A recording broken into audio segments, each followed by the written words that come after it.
Welcome everybody. ये हमारी light chapter की रिगार्डिंग सेकंड क्लास है और इस क्लास में हम स्टडी करेंगे कि कैसे अब तक हमने लाइट को स्टडी किया। व्हाट इज लाइट, लाइट के टाइप्स, स्पेक्ट्रम को स्टडी किया हमने, कैसे हमें दिखाई देता है, हमने ये सब चीजें स्टडी करी थी। अब हम उससे आगे बढ़ेंगे और हम जो लास्ट में हमने बताया था आपको कि जो लाइट है उसके कुछ जो लाइट है वो वेव के कुछ करेक्टरिस्टिक्स शो करती है, बेसिक करेक्टरिस्टिक्स जो कि हम अभी नोट डाउन करते हैं। And before going to that, अगर आपका लास्ट वीडियो में कोई डाउट हो तो please consider commenting it, because जब आप कमेंट करेंगे तभी हमें उसके बारे में पता चलेगा। एंड अगर आपको हमारी वीडियो से आपको हेल्प मिलती हो then please consider like, share and subscribe, because your share and subscribe act as a motivation to us, which help us in putting more energy while creating such videos. So back to our today's topic. So जो हमारी last video की ending थी वो यहाँ पे हुई थी कि कोई वेव होती है, वो कुछ फिनोमिना शो करती है, जिनमें से एक होता है reflection,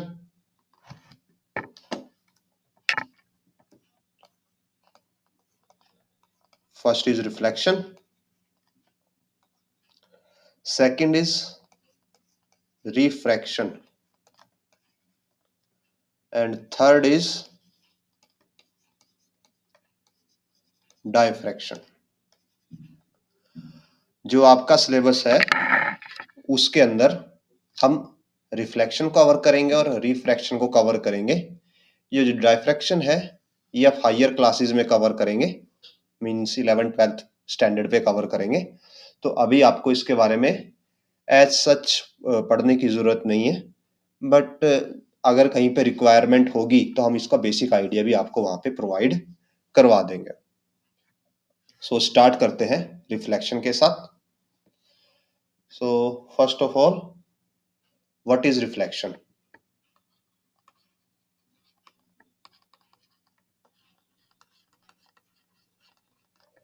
So how you define reflection? Whenever there is sudden change in boundary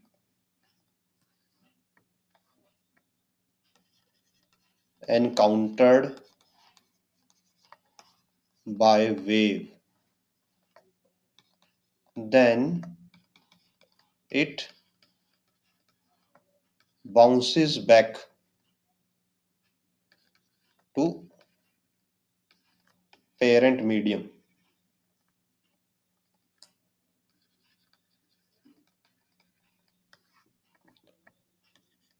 This phenomenon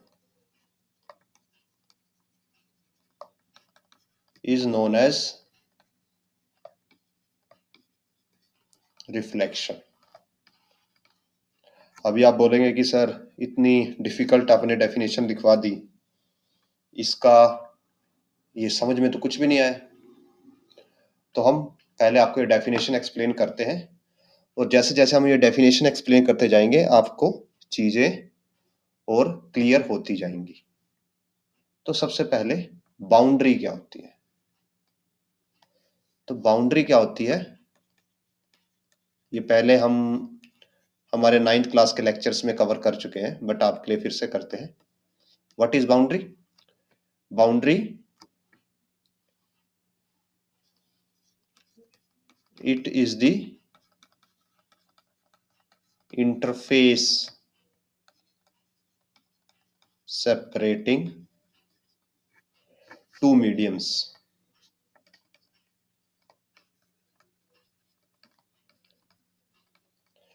कैसे?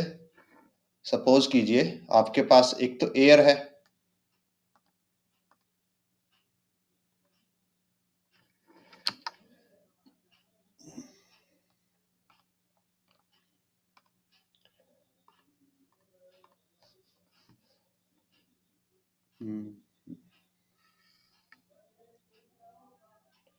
ये मीडियम नंबर 1 है suppose, and this is medium number 2। आपके पास दो बॉक्सेस हैं,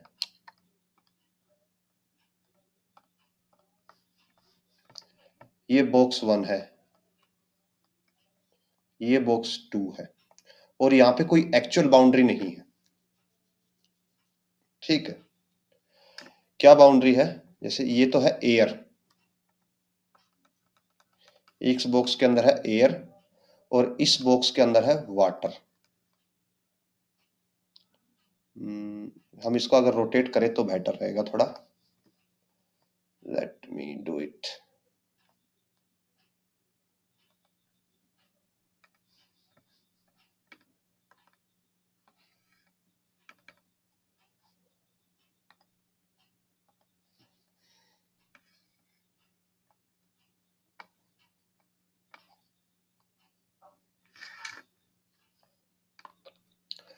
ये इस कॉन्फ़िगरेशन में आपको बेटर समझ में आएगा। तो सपोज कीजिए ये ऊपर एयर है और नीचे वाटर है, तो जहां पे ये दोनों मीडियम एक दूसरे के साथ मिलते हैं, जहां पे दोनों मीडियम एक दूसरे के साथ मिलते हैं मीन्स ये वाला हिस्सा, दिस रीजन,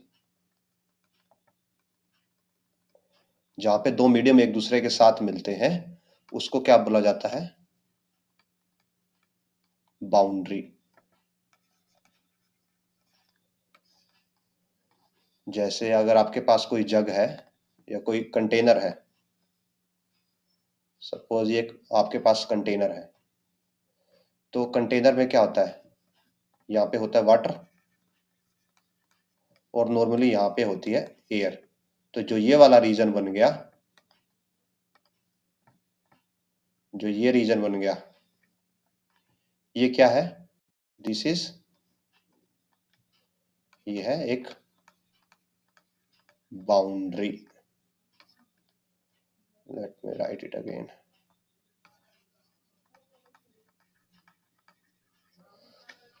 सपोज कीजिए आपके पास दो मेटल ऑब्जेक्ट, मीन्स आपके पास एक रोड है जो दो मेटल से बनी हुई है, एक स्टील से एक आयरन से।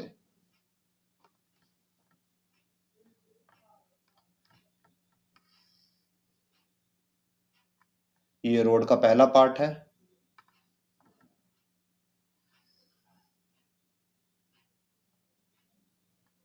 और ये रोड का सेकंड पार्ट है।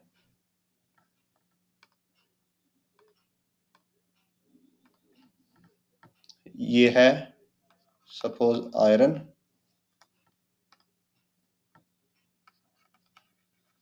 ये है आयरन एंड ये है स्टील। तो ये दोनों के बीच में जो ये वाला हिस्सा है जहां पे दोनों मीडियम एक दूसरे को टच करते हैं, इसको क्या बोलते हैं? बाउंड्री। सो रिफ्लेक्शन कहां पे हो रहा है? बाउंड्री पे हो रहा है, जो हमने आपको स्टेटमेंट बताई थी ऊपर।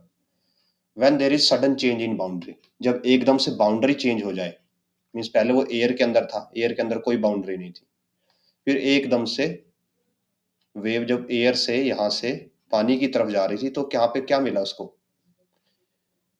यहाँ पे मीडियम का चेंज हो गया, और मीडियम का चेंज कैसे हुआ? बाउंड्री की वजह से हुआ। तो ऐसे वेव जा रही थी, यहाँ पे उसको बाउंड्री मिलती है। अब इस बाउंड्री से क्या होता है? जब उसको ये ऐसी बाउंड्री मिलती है तो वेव क्या सोचती है कि मैं क्यों इधर जाऊं, तो वो नॉर्मली क्या हो जाती है? रिफ्लेक्ट हो जाती है। ऐसे यहाँ पे होता है, ऐसे वापस रिफ्लेक्ट हो जाती है। कुछ हिस्सा ट्रांसमिट भी होता है, कुछ हिस्सा रिफ्लेक्ट भी होता है। तो अभी आपको रीजन भी बताएंगे कि ऐसा हो क्यों रहा है, रिफ्लेक्शन होता क्यों है, why reflection happens.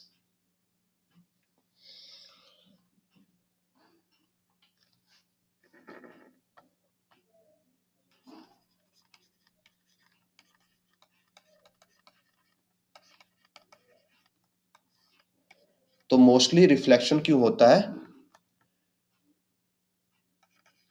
Due to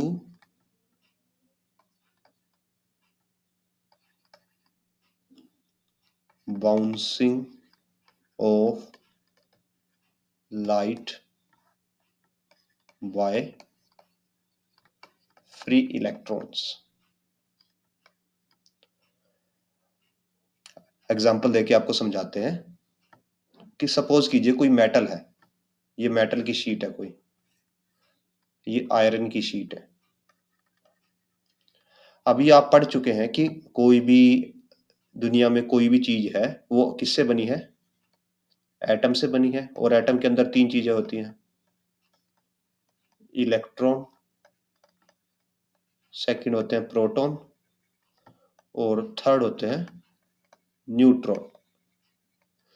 अब जो प्रोटॉन है और न्यूट्रॉन है, ये दोनों तो अंदर होते हैं एटम के। बाहर कौन होता है? सिर्फ इलेक्ट्रॉन होता है।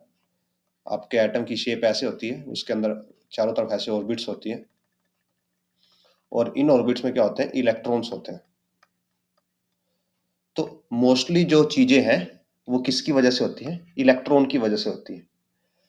अब क्या है, आप हायर क्लासेस में ये चीजें स्टडी करेंगे बॉन्ड्स के रिगार्डिंग, कि बॉन्ड बनाते हैं इलेक्ट्रॉन एक दूसरे के आसपास। आप जस्ट ये समझिए कि जब ये इलेक्ट्रॉन क्या हो, फ्री पड़े हो,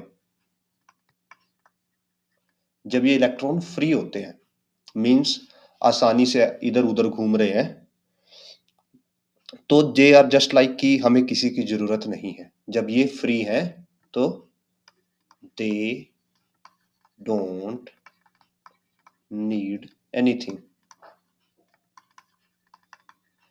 तो जब इनके ऊपर लाइट आती है, जैसे सपोज कीजिए यहाँ पे ये इलेक्ट्रॉन है, और अभी मैं बताऊंगा कि मैंने आयरन ही क्यों लिया, कि सपोज कीजिए ये इलेक्ट्रॉन पड़े हुए हैं, तो जब इनके ऊपर लाइट आती है, ये ऐसे लाइट आई, तो ये बोल देते हैं कि नहीं हमें नहीं चाहिए, ये उसको वापस बाउंस बैक करवा देते हैं, फ्री इलेक्ट्रॉन्स, और उसकी वजह से लाइट क्या हो जाती है? रिफ्लेक्ट हो जाती है। ये उसको ऑब्जर्व नहीं करते।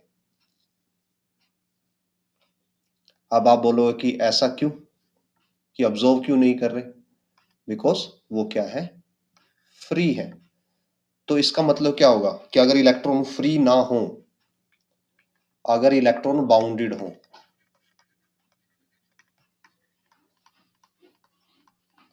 तो क्या रिफ्लेक्शन नहीं होगा? एग्जैक्टली ऐसा ही होता है। जिसमें इलेक्ट्रॉन बाउंडेड होते हैं वहां पे बहुत ही कम रिफ्लेक्शन होता है, और जहां पे इलेक्ट्रॉन फ्री होते हैं वहां पे ज्यादा रिफ्लेक्शन होता है। तो जो नॉर्मली क्या होते हैं, नॉर्मली जो मेटल्स होते हैं उनके अंदर क्या होते हैं? फ्री इलेक्ट्रॉन होते हैं बहुत सारे। इसलिए मेटल्स क्या होते हैं? शाइनी होते हैं, वो इजिली रिफ्लेक्ट कर पाते हैं। जो नॉन मेटल्स होते हैं उनके पास फ्री इलेक्ट्रॉन नहीं होते, नो फ्री इलेक्ट्रॉन्स,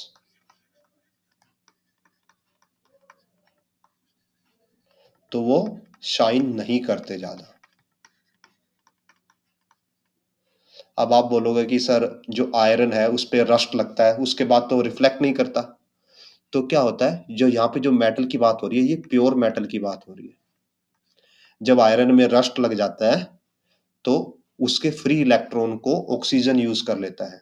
ये आप अपनी जो केमिस्ट्री है, केमिस्ट्री की क्लासेस में आप केमिकल रिएक्शंस पढ़ेंगे कि कैसे केमिकल रिएक्शंस होती है, कैसे इलेक्ट्रॉन्स एक दूसरे के साथ एक्सचेंज किए जाते हैं। तो जब मेटल प्योर हो, उसके इलेक्ट्रॉन किसी के पास ना गए हो, तो उसके इलेक्ट्रॉन एज इट इज पड़े रहते हैं, जैसे पानी में समुद्र में पानी पड़ा रहता है। मेटल्स के अंदर इलेक्ट्रॉन ऐसे ही फ्री में पड़े रहते हैं जैसे समुद्र के अंदर पानी होता है। तो वो इलेक्ट्रॉन लाइट को बोलते हैं कि हमें उसकी जरूरत नहीं है, और वो उसको रिफ्लेक्ट कर देते हैं, इसलिए मेटल शाइन करते हैं, रिफ्लेक्ट करते हैं। जो नॉन मेटल्स होते हैं उनके पास फ्री इलेक्ट्रॉन नहीं होते, उनके पास इलेक्ट्रॉनों की कमी होती है, इसलिए वो एक दूसरे के साथ इलेक्ट्रॉनों को शेयर कर लेते हैं। और जब वो इलेक्ट्रॉन शेयर कर लेते हैं तो कोई इलेक्ट्रॉन फ्री बचता ही नहीं रिफ्लेक्शन करने के लिए, इसलिए जो नॉन मेटल है वो शाइनी मटेरियल नहीं होते। या जो भी हम कंपाउंड्स बनाते हैं, जो भी हम केमिकल कंपाउंड्स बनाते हैं जैसे प्लास्टिक वगैरह, इनमें भी फ्री इलेक्ट्रॉन्स नहीं होते और इसलिए ये भी शाइन नहीं करते। तो अभी आप बोलोगे कि सर मिरर, जो मिरर होता है वो तो ग्लास का बना होता है, तो वो कैसे रिफ्लेक्ट करता है? बिकॉज हम तो यहाँ पे लाइट की बात कर रहे हैं, तो लाइट में तो नॉर्मली मिरर्स आते हैं और मिरर तो लाइट को रिफ्लेक्ट करता है। तो जो मिरर होता है उसमें दो सरफेसेस होते हैं, मीन्स जो जब मिरर बनता है तो उसके स्कीमा कुछ ऐसे होती है।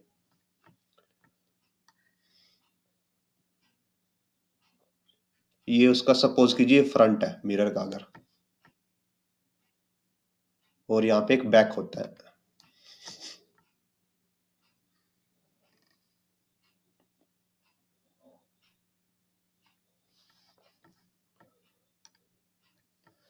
ये सपोज मिरर का फ्रंट है जहां पे पर्सन खड़ा होकर अपने आप को देखता है। तो मिरर के दो पार्ट होते हैं, एक तो उसका फ्रंट होता है, ये किसका बना होता है? ग्लास का बना होता है। और एक उसके जो उसका बैक होता है उसके वहां पे एक शीट होती है, इसको ये होती है रिफ्लेक्टिंग शीट। और ये नॉर्मली किसकी बनी होती है? ये नॉर्मली होती है सिल्वर कोटिंग, सिल्वर की होती है, या कभी कभी अगर बिल्कुल ही कॉस्ट कटिंग है, बिल्कुल सस्ता बनाना है तो एल्यूमिनियम की,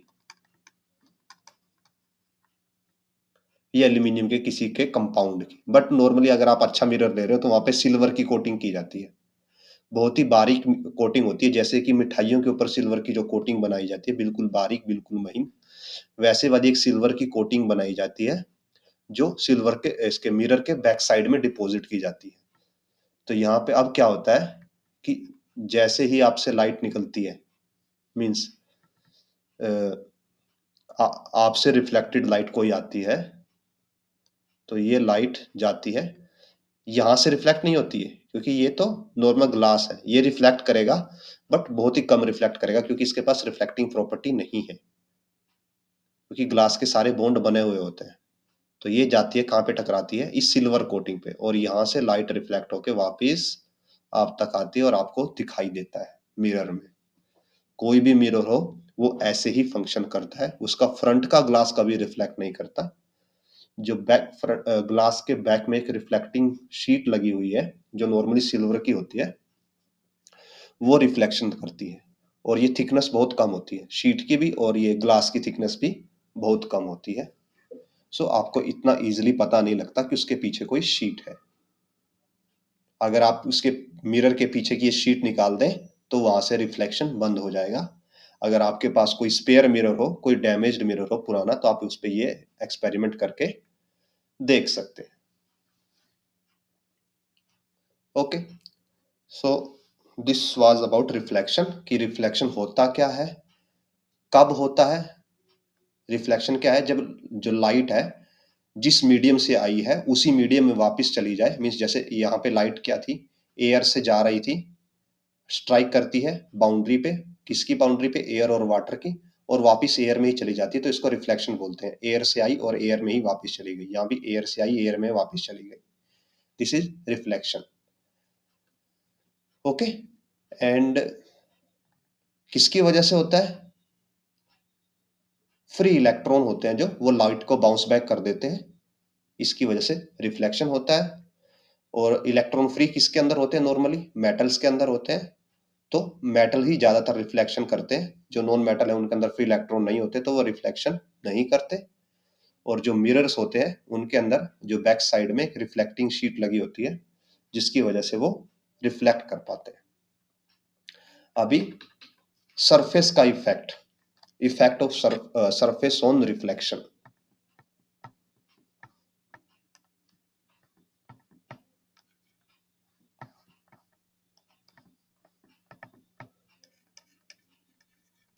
effect of surface on reflection. तो जो हम यहाँ पे बात कर रहे हैं, हम दो टाइप के सरफेस की बात कर रहे हैं। पहला क्या है, रफ सरफेस, और दूसरा क्या है, स्मूथ सरफेस।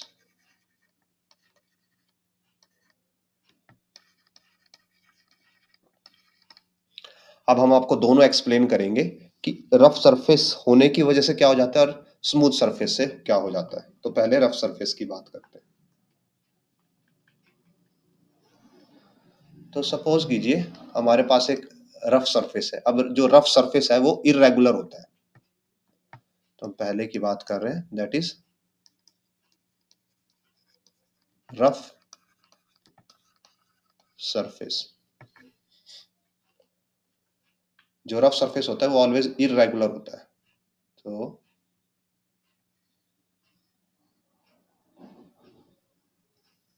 ये मान लीजिए कोई रफ सरफेस है,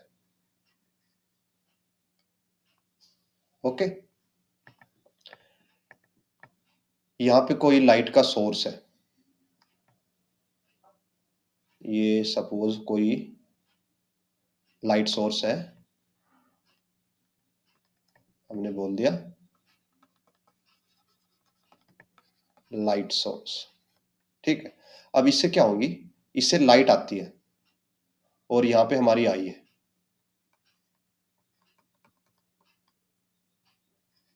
ठीक है, यहाँ पे हम देख रहे हैं। तो अब क्या होगा, यहाँ से अलग अलग लाइट आएंगी। अब देखिए, ये सपोज ये पहली लाइट आती है, यहाँ से रिफ्लेक्ट होके हमारी आंखों तक पहुंच जाती है। ये दूसरी लाइट आती है, बट यहाँ पे सरफेस कैसा है, थोड़ा क्या है, कर्व्ड है। तो ये लाइट ऐसे जाने की बजाय रिफ्लेक्ट होके ऐसे चली जाती है। यहां से एक लाइट जाती है ऐसे, ऐसे नहीं जा सकती, बिकॉज इससे निकलने वाली लाइट, किसी भी सोर्स से निकलने वाली लाइट, अगर वो एयर के अंदर है तो वो एक दूसरे को कभी क्रॉस नहीं करने वाली। मीन्स ये वाली लाइन लाइट हमेशा पैरेलल रहेंगी, जो हमने आपको स्टार्टिंग में बताया था। अब देखिए यहां से कोई लाइट आती है और वो भी ऐसे चली जाएगी। सपोज कीजिए एक और ये लाइट ऐसे आती है और ये भी, ये आपकी आंख तक पहुंच जाती है। तो यहां से इससे 4 लाइट्स निकलती हैं। सरफेस की शेप इरेगुलर होने की वजह से आपके आंखों तक सिर्फ 2 ही पहुंच पाती हैं। तो यहाँ पे रिफ्लेक्शन है जो बहुत ही कम हुई। अब अगर इसी की जगह पे हम क्या करें, एक स्मूथ सरफेस ले लें।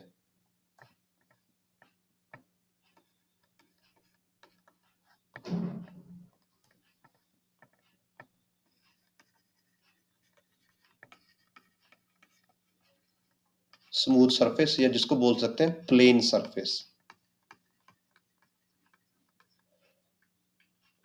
और यहाँ पे हम मेटल सरफेस की ही नॉर्मल बात कर रहे हैं।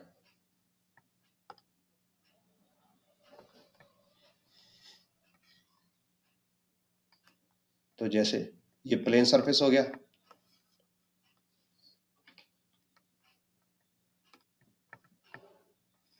ये सोर्स हो गया,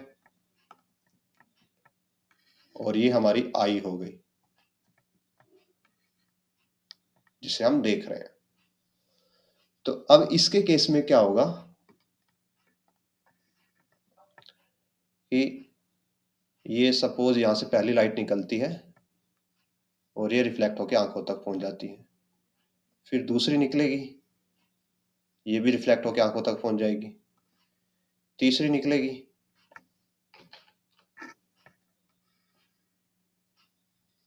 और ये भी आंख तक पहुंच जाएगी। और ऐसे फोर्थ निकलेगी, ये भी रिफ्लेक्ट होकर आंखों तक पहुंच जाएगी। इसमें क्या होता है कि प्लेन जो सरफेस है वो रेगुलर है, उसकी वजह से जो रिफ्लेक्शंस है वो प्रॉपर हो पाती हैं, और जितनी लाइट एमिट हुई है उतनी रिफ्लेक्ट होके जो हमारा एंड पॉइंट है, जहाँ पे कैप्चर करने के लिए कैमरा या आई है, वहां तक प्रॉपर वे में पहुंच पाती है।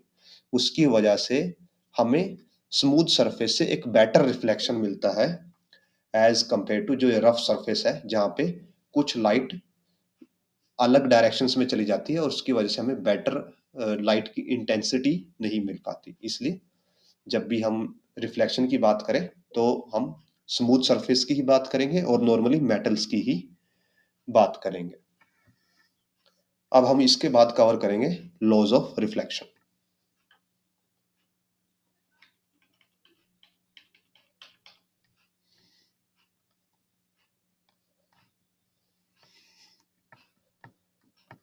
So next topic is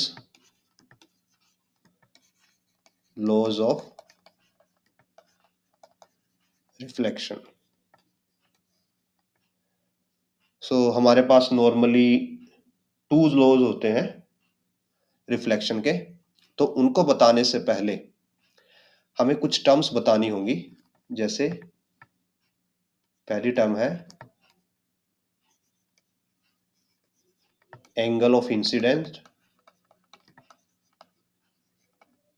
फिर बताना है एंगल ऑफ रिफ्लेक्शन, एक टर्म होती है नॉर्मल और एक और टर्म होती है ग्लांसिंग एंगल। तो हम एक डायग्राम बनाते हैं, बाउंड्री बनाते हैं। बाउंड्री किस किस की है? ग्लास की और एयर की बाउंड्री। मींस हमारे पास एक मिरर है, आप ऐसे समझ सकते हो।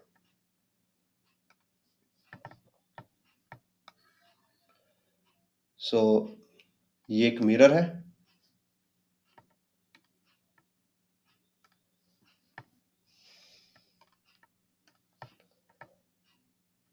ये कोई लाइट की बीम है जो यहाँ पे ऐसे आती है और फिर यहां से ऐसे चली जाती है। सो जो लाइट आ रही है,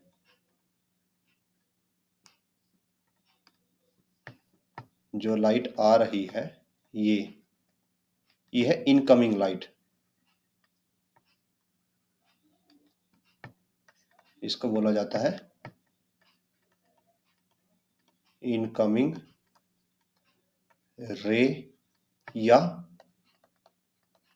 इंसिडेंट रे। जो लाइट वापस जाती है, ये वाली,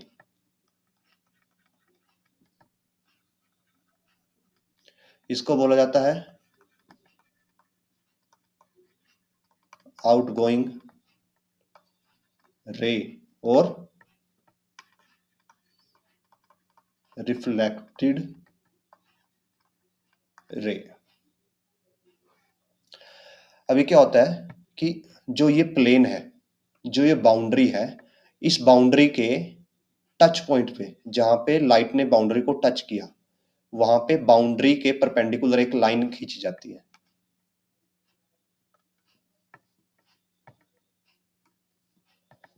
इस पॉइंट पे जहां पे लाइट को टच किया, यहां पे एक ऐसे परपेंडिकुलर लाइन खींची जाती है। ये क्या है? परपेंडिकुलर है किसके?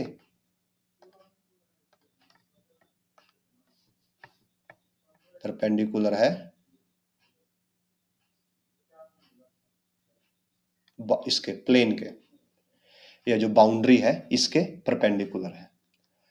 तो इसको बोला जाता है नॉर्मल टू प्लेन। और जो ये हमारी बाउंड्री है, इसको प्लेन भी बोला जाता है। ओके, तो इस नॉर्मल और इंसिडेंट रे में के बीच में जो एंगल बनता है, ये वाला एंगल, इसको नॉर्मली आई से डिनोट किया जाता है और इसको बोला जाता है एंगल ऑफ इंसिडेंस। ऐसे ही नॉर्मल एंड आउटगोइंग रे या रिफ्लेक्टेड रे के बीच में जो एंगल बनता है, इसको बोला जाता है एंगल ऑफ रिफ्लेक्शन।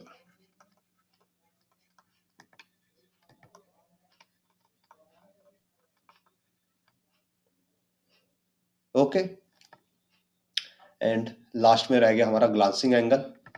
तो इंसिडेंट रे ये वाली और जो प्लेन है इनके बीच में जो ये एंगल बनेगा, let me use different colour, ये जो एंगल बनेगा इसको बोला जाता है ग्लांसिंग एंगल, और इसके लिए स्पेशल कंडीशन होती है तभी इसको यूज किया जाता है, वो कंडीशन भी आपको बताएंगे।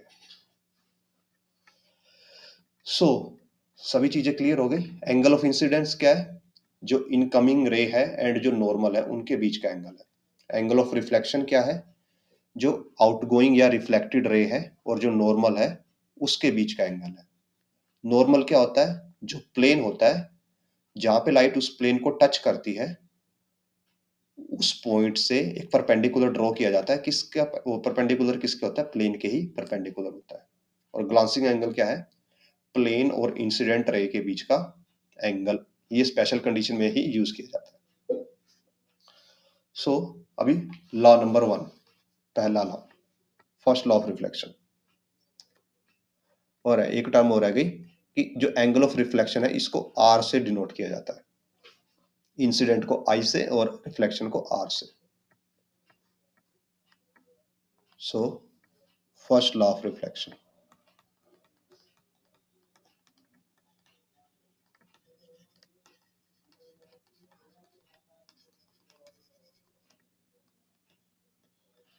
फर्स्ट लॉ ऑफ रिफ्लेक्शन के अकॉर्डिंग क्या है, एंगल ऑफ इंसिडेंस किसके इक्वल होता है, एंगल ऑफ रिफ्लेक्शन, और आप ऐसे बोल सकते हो angle I equal to angle R. ये एंगल और ये एंगल दोनों बराबर है, दिस इज फर्स्ट लॉ। फिर आता है सेकंड लॉ।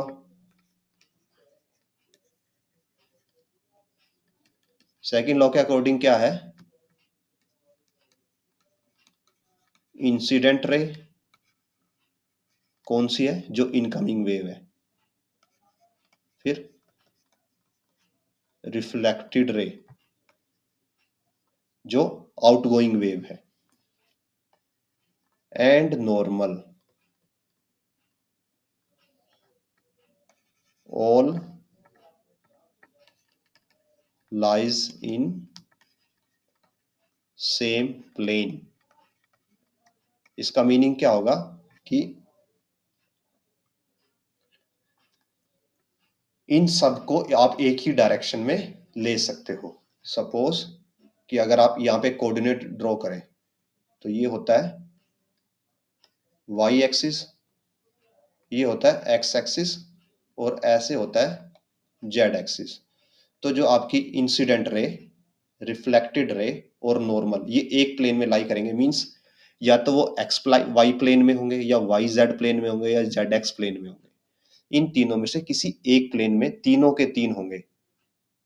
और आप एक और चीज ऐसे बोल सकते हो कि अगर आप एक लाइन ड्रॉ करो, यस, अगर आप एक लाइन ड्रॉ करते हो जो कि क्या है, जो किसको कट करती है, एक लाइन, एक ऐसी लाइन जो इंसिडेंट रे को कट करती है और नॉर्मल को कट करती है, तो इसका मीनिंग क्या है कि वो आउटगोइंग रे को भी कट करेगी। मींस जैसे आपके पास होता है कि अगर तीन पॉइंट को एक लाइन से, नोट लाइक दिस, अगर आपके पास तीन पॉइंट है, अगर आप उसे ट्रायंगल बनाते हैं और उनका एरिया 0 आ जाए तो इसका मीनिंग क्या होता है कि तीनों पॉइंट एक लाइन में है।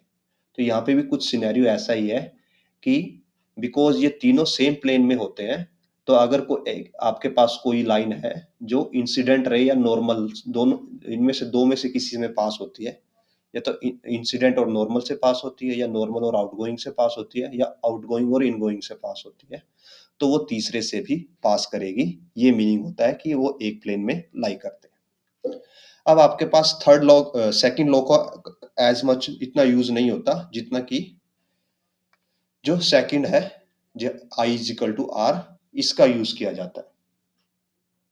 अब बात आती है ग्लांसिंग एंगल की।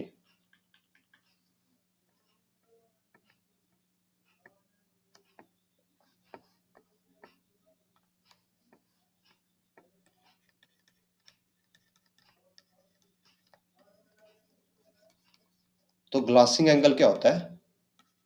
When angle of incidence is very large, जब एंगल ऑफ इंसिडेंस बहुत ज्यादा हो जाए। अब ज्यादा से ज्यादा कितना हो सकता है? देखिए, एंगल ऑफ इंसिडेंस को आप ऐसे मेजर करते हो, यहां से यहां तक। तो अगर ज्यादा से ज्यादा यहां से यहां तक जा सकता है, तो मीन्स मैक्सिमम कितना हो सकता है? 0 और 90। और मिनिमम कितना हो सकता है? 0। तो जब angle of incidence almost 88 degree 89 degree हो जाए, तो in that case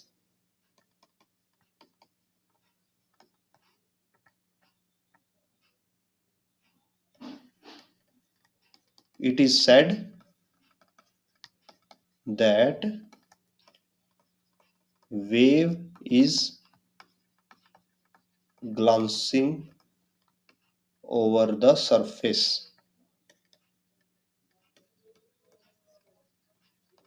means just touching the surface।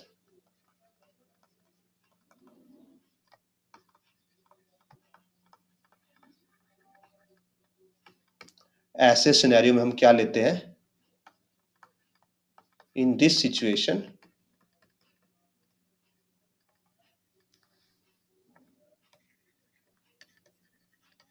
we take glancing angle instead of angle of incidence।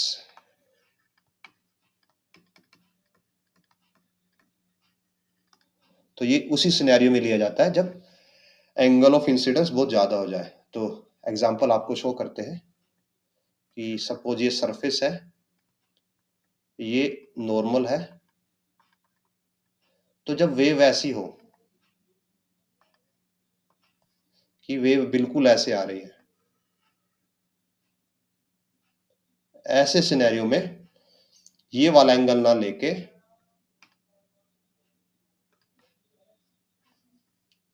ये एंगल लिया जाता है,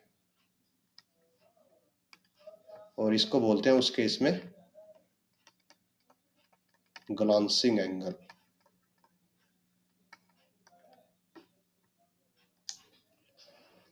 नाउ अभी रिफ्लेक्शन में जो लास्ट चीज होगी, दैट इज एप्लीकेबिलिटी। जो लॉज ऑफ रिफ्लेक्शन होते हैं, laws of reflection are valid for any type of surface.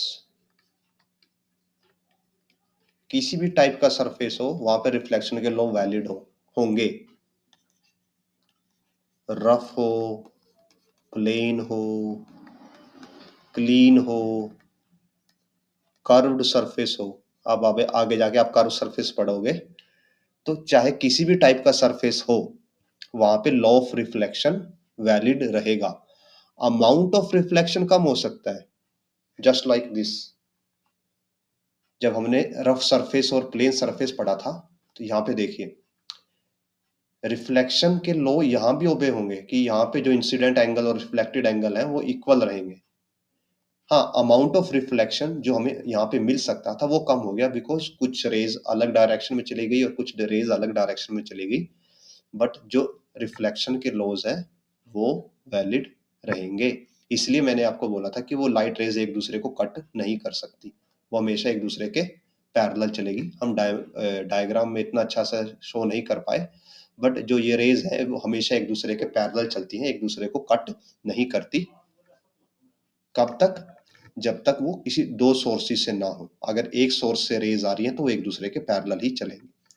अगर दो सोर्स से आ रही हैं तो हो सकता है वो एक दूसरे को कट कर दे, या वो किसी लेंस से आ रही हो, किसी मिरर से आ रही हो, कर्व मिरर से, तो वहां भी हो सकता है वो एक दूसरे को कट कर दे।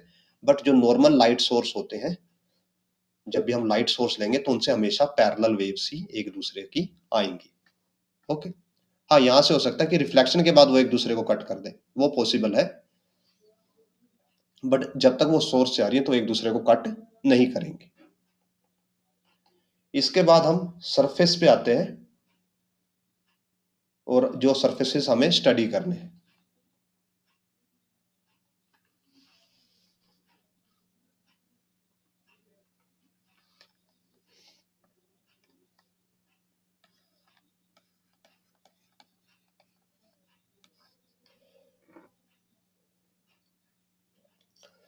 तो सरफेस क्या होता है, जो हमने आपको ऑलरेडी एक्सप्लेन किया था। सरफेस क्या है? Just a boundary between two different medium. Example, air and water. जब आप एयर और वाटर का एग्जाम्पल लेते हो, तो सपोज कीजिए एक कंटेनर है और कंटेनर के अंदर वाटर है, तो ये वाटर है, यहाँ पे एयर है, तो जो ये चीज है, दिस इज वाटर सरफेस, ये सरफेस का काम करता है। ठीक है। अब हमें सरफेस को एज इट इज नहीं पढ़ना, हमें सरफेस को स्टडी करना है किसके रिस्पेक्ट में? मिरर के रिस्पेक्ट में।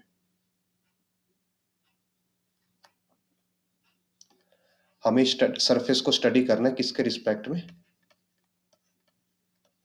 सरफेस को स्टडी करना है मिरर के रिस्पेक्ट में। और वो भी कौन से टाइप का mirror? Plane mirror. Because surface plane भी होता है, रफ भी होता है, तो हमें प्लेन सरफेस लेना है और उसको मिरर के रिस्पेक्ट में स्टडी करना है। तो जब हम ये फिल्टर लगा देते हैं, मींस प्लेन सरफेस और उसके ऊपर वो मिरर के अंदर है, तो हमें दो टाइप के मिलते हैं। पहला तो होता है, सॉरी यहाँ पे प्लेन नहीं आएगा, यहाँ पे आएगा स्मूथ सरफेस।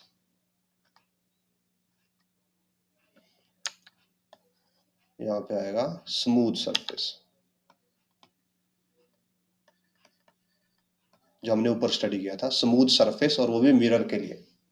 तो इसको हम दो कैटेगरी में डिवाइड कर सकते हैं। पहला होता है प्लेन और दूसरा होगा कर्व्ड।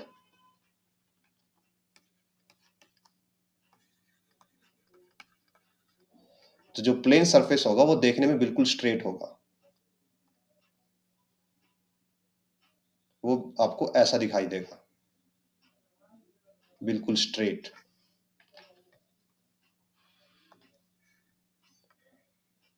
ये प्लेन सरफेस का एग्जांपल है, ये प्लेन सरफेस का एग्जांपल है। ओके।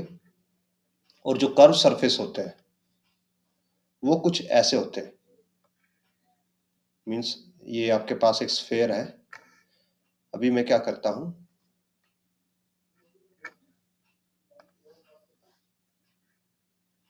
अगर मैं इसको ऐसे,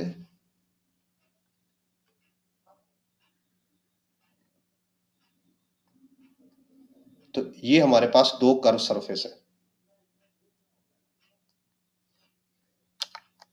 मेरे पास एक ये कर्व सरफेस है और एक ये कर्व सरफेस है। नॉर्मली यहाँ पे अंदर फीलिंग नहीं होती, तो हम इसको विदाउट फीलिंग ड्रॉ करते हैं।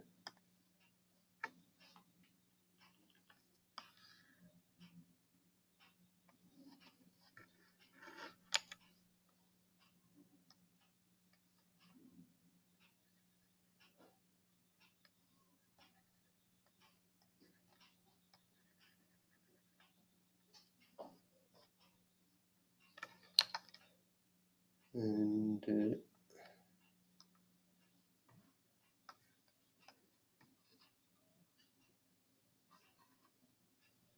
so this is example of two curved surfaces. यहाँ पे क्या होता है जो ये वाला सरफेस होता है इसका रिफ्लेक्टिंग एरिया होता है ये आउटसाइड वाला, मींस जो यहाँ पे हमारी लेफ्ट साइड है, दिस साइड, ये लाइट को इस साइड रिफ्लेक्ट करता है और ये भी इस लाइट को इस साइड रिफ्लेक्ट करता है। जो ये है इसको बोला जाता है कन्वेक्स सरफेस, और इसका दूसरा नाम एक और होता है डाइवर्जेंट सरफेस, बिकॉज ये डाइवर्ज करता है। डाइवर्ज का मीनिंग होता है स्प्रेड। आप ऐसे भी देख सकते हो कि यहाँ पे अगर कुछ चीजें आएंगी तो स्प्रेड होके बिखर जाएंगी। और जो ये वाला होता है इसको बोला जाता है कनकेव,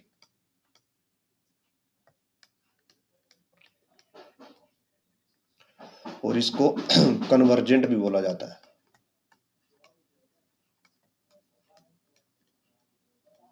बिकॉज ये कन्वर्ज करता है, ये फोकस करता है और ये डीफोकस करता है।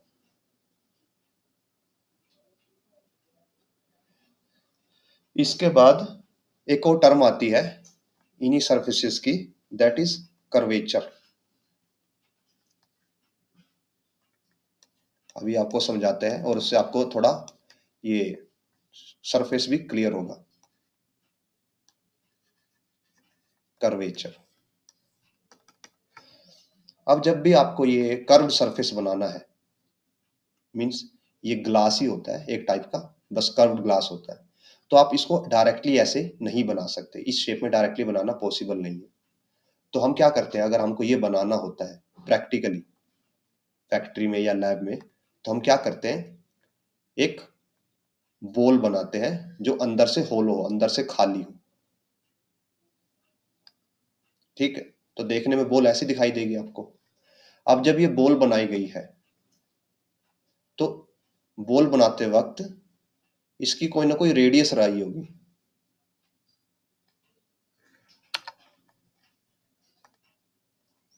जो कि आर होगी। ठीक है, इतना क्लियर है। अब जब हमें इस बोल से, ये बोल किसकी बनी हुई है, ग्लास की बनी हुई है, और इसके जो बाहर का सरफेस है वो रिफ्लेक्टिंग सरफेस है, उसके ऊपर हमने कोई कोटिंग कर दी, लाइक सिल्वर की कोटिंग कर दी।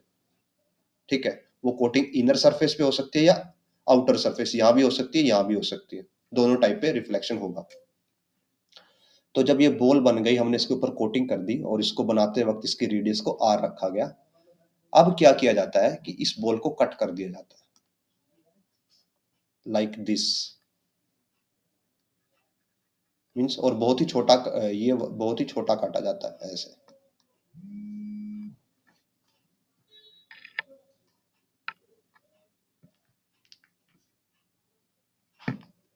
सिमिलरली यहां पे ऐसा किया जाएगा।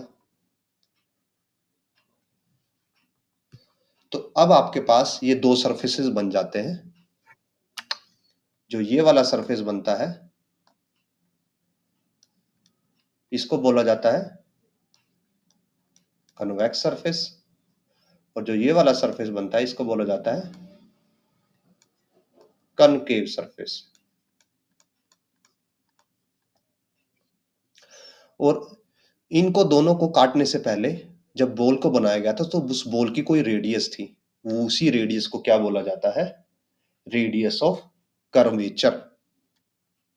सो जो ये कर्वेचर होता है या रेडियस ऑफ कर्वेचर, वो क्या होता है, जस्ट वो रेडियस होती है जिससे उस बोल को या उस स्फेयर को बनाया गया था, जिससे कि दोनों टाइप के सरफेसेस को बाद में काटा गया है। अब ये जो सरफेस है इसकी आपको एक कंस्ट्रक्शन बता देते हैं कि ये इसका एक्चुअल वर्किंग कैसे होता है, सो दैट आपको एक बेटर अंडरस्टैंडिंग हो उसके सरफेस के बारे में। सो हम यहाँ पे एक सिंगल सरफेस की बात करेंगे।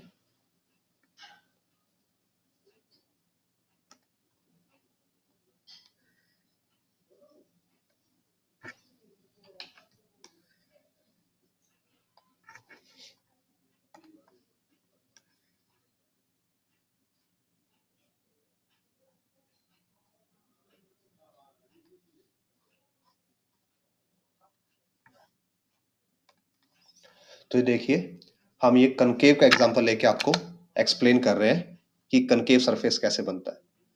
तो जो सरफेस होता है एक्चुअली उसके अंदर दो लेयर होती है। जैसे ये कनकेव सरफेस है तो इसके अंदर टू लेयर्स होंगी। जो इसके अंदर आपको जो रेड पार्ट दिख रहा है ये वाला, ये होती है नॉर्मली, वेट अ मिनट, जो यहाँ पे आपको इसका रेड पार्ट दिख रहा है, let me copy it for further use.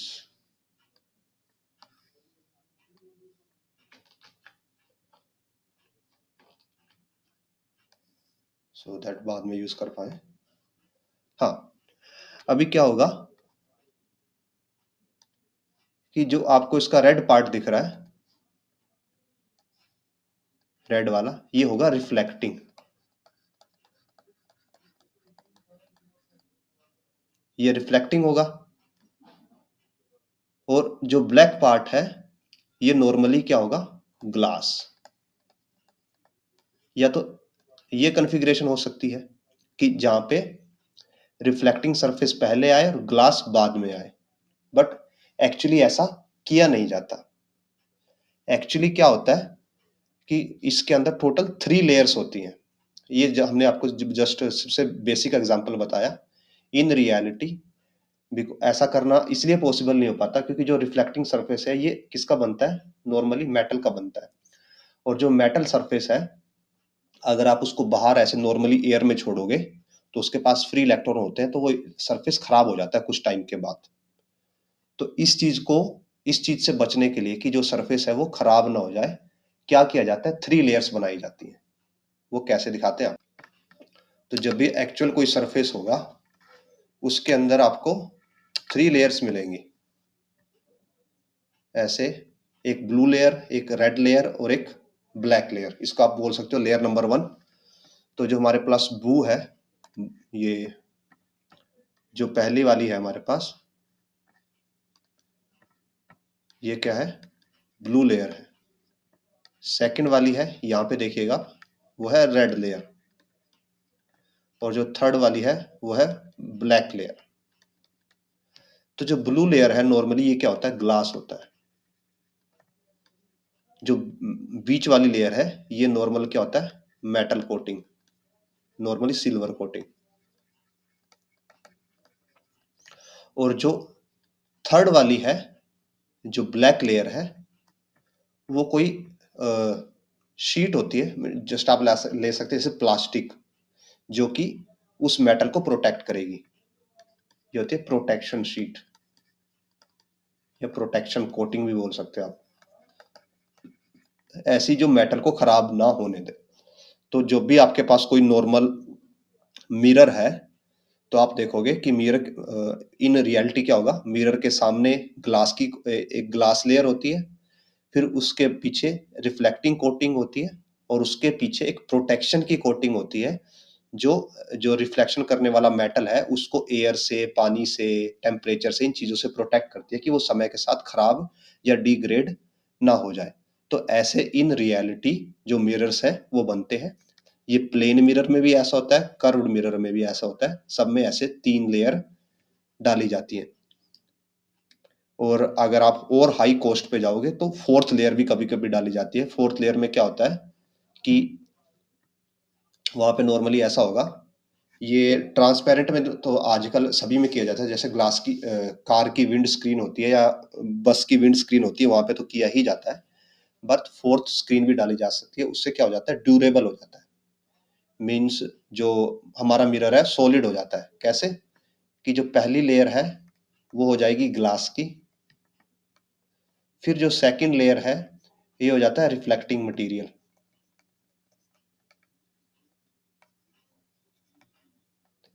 जो थर्ड लेयर होती है ये होती है प्लास्टिक फाइबर। और फोर्थ लेयर होती है प्रोटेक्शन की। ये लेयर एक दूसरे के साथ इंटरचेंज भी की जा सकती है। तो जो प्लास्टिक फाइबर है ये उस ग्लास को स्ट्रेंथ प्रोवाइड करती है कि अगर थोड़ा बहुत ग्लास बेंड होता है तो वो टूटेगा नहीं मिरर। जो विंड स्क्रीन होती हैं, गाड़ी के जो शीशे होते हैं, फॉरवर्ड वाली विंड स्क्रीन होती है, उसके अंदर ये प्लास्टिक की फाइबर डाली जाती है, बहुत ही बारीक होती है। इससे जो ग्लास की ट्रांसपेरेंसी है उस पर फर्क नहीं पड़ता, बट उसकी स्ट्रेंथ बढ़ जाती है। तो ऐसे अलग अलग टाइप के मिरर्स हैं जो उनको डिजाइन किया जाता है, बट नॉर्मल पर्पज वाले में 3 लेयर तो होती ही होती हैं। जो आप हाउस होल्ड आइटम्स में घर में अपने यूज करते हैं मिरर्स में, सब में 3 लेयर्स होती हैं। पहली ग्लास की, दूसरी रिफ्लेक्टिंग कोटिंग, और थर्ड वाली जो होती है वो प्रोटेक्शन की कोटिंग होती है। सो यहाँ तक हमने सरफेसेस को कवर कर लिया। इसके बाद हम आगे कवर करेंगे कुछ टर्म्स होते हैं जो जब हम इनका यूज करेंगे तो उस टर्म्स का हमें पता होना चाहिए, उन टर्म्स पे हम फोकस करेंगे। और फिर इससे आगे जाके हम इन मिरर से रिफ्लेक्शन की स्टडी करेंगे।